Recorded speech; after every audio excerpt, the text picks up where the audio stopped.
Wow, 2024 is just about a wrap. Isn't it mind-blowing that yet another year has come and gone just like that? And boy, was it an interesting one. Amidst world conflict, high inflation, and a heated US presidential election, it's nice to have the escapism video games provide. Last year, I made a post on my personal Facebook page summarizing all the games I completed, but since my YouTube channel has really taken off this year, and some of you join me via my weekly streams for some of these games, I thought this time, and every year going forward, I'd make a year-end video. I'm gonna run through all the games I played through to completion in 2024 in chronological order, and name my personal game of the year. But first, here are a few games that were part of my 2024 that you really just can't necessarily complete. They were just sort of there, filling in the gaps. First is MUVR. You know this is a big part of my channel and something I'm still tinkering with and playing games in constantly, both in VR and pancake modes. Second is Demeo. I picked this one up last year for the PlayStation VR 2 version and had a few great runs with it again this year with friends. Also Fortnite, because of course. There were a lot of dud seasons this year for me, so I played less than I probably ever have, but the Metallica Battle Pass was a huge highlight since they are my favorite band of all time. Mario Party Jamboree was awesome, which me and my kids and some friends have had a blast with. And then there is Mario Kart 8 Deluxe, because this game refuses to ever die and is never not fun. Okay, so on to the games.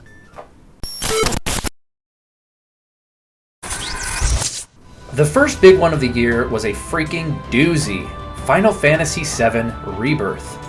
I've made a whole video on my thoughts about the Final Fantasy VII Remake saga as a whole, and why I think the overall story is broken. Check that out above if you want to watch that. But in that video I also stated that I loved Rebirth and my playthrough of it, especially when compared to the first installment. Rebirth was much more faithful to the original, much less linear, and expanded on the story exactly how I'd like it to. That is, until the last few chapters when it completely derails, plummets off the track into a ravine, and explodes into an inferno of convoluted garbage. Outside of that though, this game's 130 hours or so was absolutely magical. Next came Dragon's Dogma 2. Having never played the original, I wasn't quite sure what to expect going into it. The game functions pretty differently than most open world games, so at first I was very frustrated, but after I got the hang of how it all works, it quickly turned into one of the most fun adventures I had this year, especially since I was able to play as myself, with my wife as my main companion, thanks to the insanely detailed character creator, which remains one of the game's best features. It was also the first game I beat on the go with PlayStation Portal, so that was cool. The game has had several huge updates since then, so I really need to get back and play through it a second time.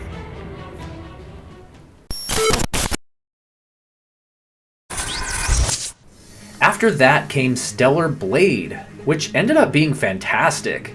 There's the obvious reason a lot of people enjoyed the game, and don't get me wrong, I enjoy that as much as the next person, but honestly, Stellar Blade doesn't rely just on sex appeal to sell copies.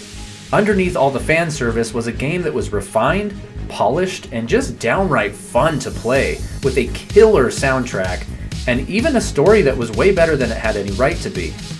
This was one of the true AAA titles the PS5 desperately needed this year.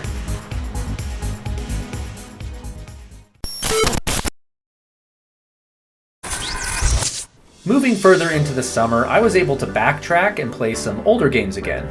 Tetris Effect was one I had greatly enjoyed back in the PSVR 1 days, so when a sale came up for it on the PlayStation Store, I had to get the upgraded version for PSVR 2. As expected, the 4K 60 FPS version of the game was just as glorious to play, fully enveloped in the headset, as it was all those years ago. Another missed classic I was finally able to experience was Ghostbusters the video game. Those that follow the channel know I'm a huge Ghostbusters fan, so the fact I had never played this one was really grating on me. And it did not disappoint. As a remastered PS3 game, it definitely shows its age, but being technically the canon Ghostbusters 3, written and performed by the original cast, it didn't matter. The story was every bit as creative, witty, and at times laugh out loud funny as the two original films. And I would give anything to see this game completely remade from the ground up so it can get the attention and respect it really deserves.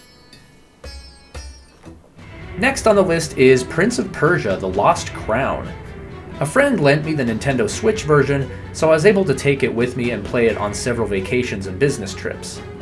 The original Prince of Persia game was a big part of my childhood, and I always felt bad about not giving any of the games beyond that a chance. The Lost Crown is somewhat of a reboot, and I love me a good Metroidvania game, and had a ball playing through this, and thoroughly enjoyed its unique, almost comic book art style. It's a really awesome game. It was about this time in the year when I decided to try out streaming on my channel. After a few test runs, the first game we, as a community, played together to completion was the PlayStation 2 original version of Silent Hill 2, in anticipation, of course, for the remake the following month. I had played Silent Hill 2 when first released in high school, so I knew I loved it, but I hadn't really played it since then. Going through it again as an adult brought a whole new life to the game for me, since I was able to recognize and internalize all the deeper thematic elements that went over my head as a teenager just looking for a scare. The game itself holds up extremely well, but it was really the way it handles sensitive subjects like abuse, trauma, and loneliness that impressed me the most. More about that in a minute when we discuss the remake, but first...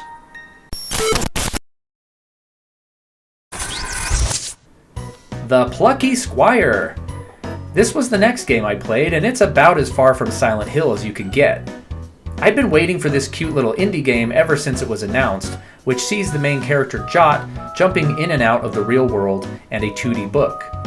The game was fun, inventive, and always kept me on my toes with new gameplay mechanics and surprises that had me smiling and laughing the whole time.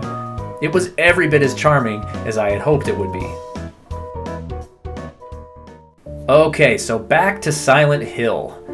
I snatched up the remake day one, and I quickly discovered it did what most modern remakes can't.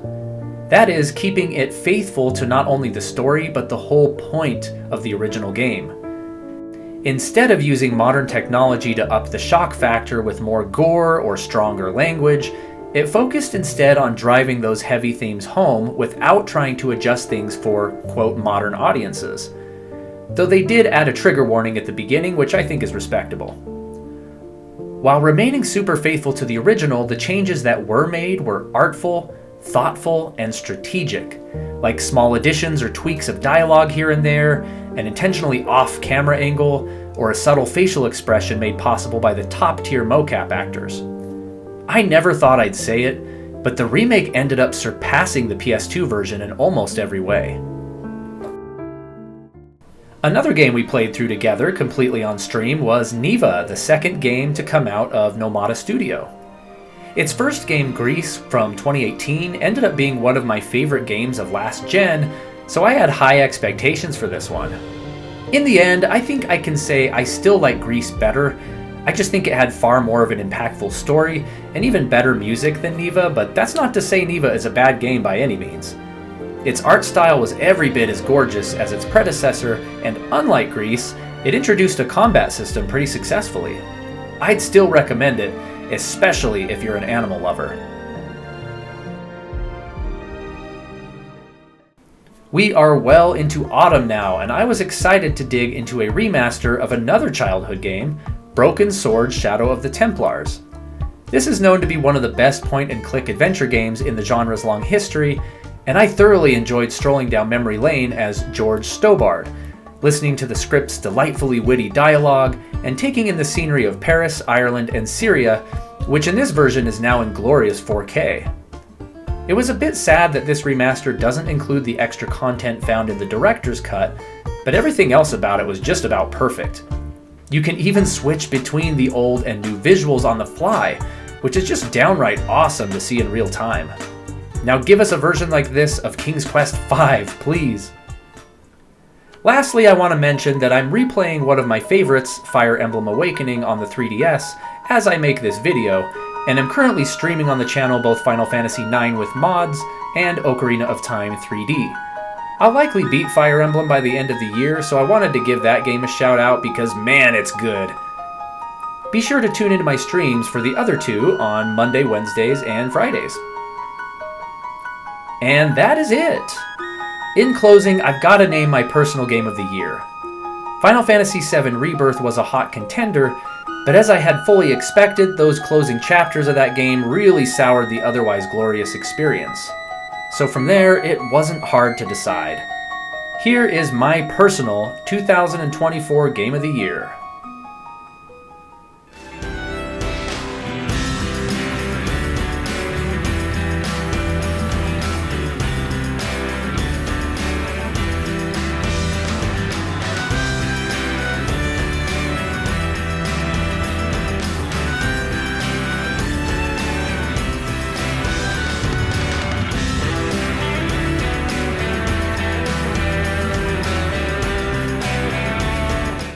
Silent Hill 2 Remake.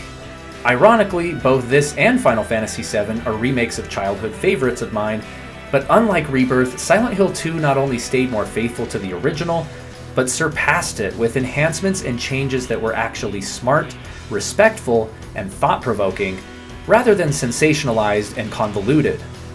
Silent Hill 2 for PS5 was terrifying and fun to play, but it left me thinking about it and the lessons it teaches far longer than any other game did this year. And in the end, isn't that what it's all about? FF7 Rebirth was a far longer and more complex production. Stellar Blade was a lot more visually pleasing than the crushingly depressing streets of Silent Hill, but Silent Hill 2 is beyond just a good survival horror game. It's extremely uncomfortable to play, even for someone with dead nerves like myself. Yes, from the scares, but more so from the themes and atmosphere, which really do force you to look some pretty heavy issues in the face and recalibrate how you perceive the world and the people around you. It made me think of how I live my own life, how to better take care of those I love, and warn me of some of the real dangers that threaten humanity if we aren't careful and don't treat each other with love and respect. And on that happy note, that was my 2024 in the world of gaming. I anticipate 2025 to be even more insane as we look forward to the Nintendo Switch successor, which I imagine will bring with it plenty of surprises, along with a few we already know about like Metroid Prime 4. This year was really transformative for this channel, and I am so grateful for each one of your views, likes, subs, shares, comments, donations. I mean, it just was mind-blowing. I love talking about video games, but even more so, I love building new relationships with amazing people like you. So if you haven't subscribed already, I would love it if you did, and join the community, hook your car onto this hype train, and come with me into a new year. Have a Merry Christmas, a Happy New Year. I will see you guys all in 2025. Much love to you and your families. As always, I need to give a big shout out to the members of the channel. Thank you so much to everyone on the screen. Your support means everything to me. And I want to take this chance to give a special thanks to our super fan, Craig Stratton.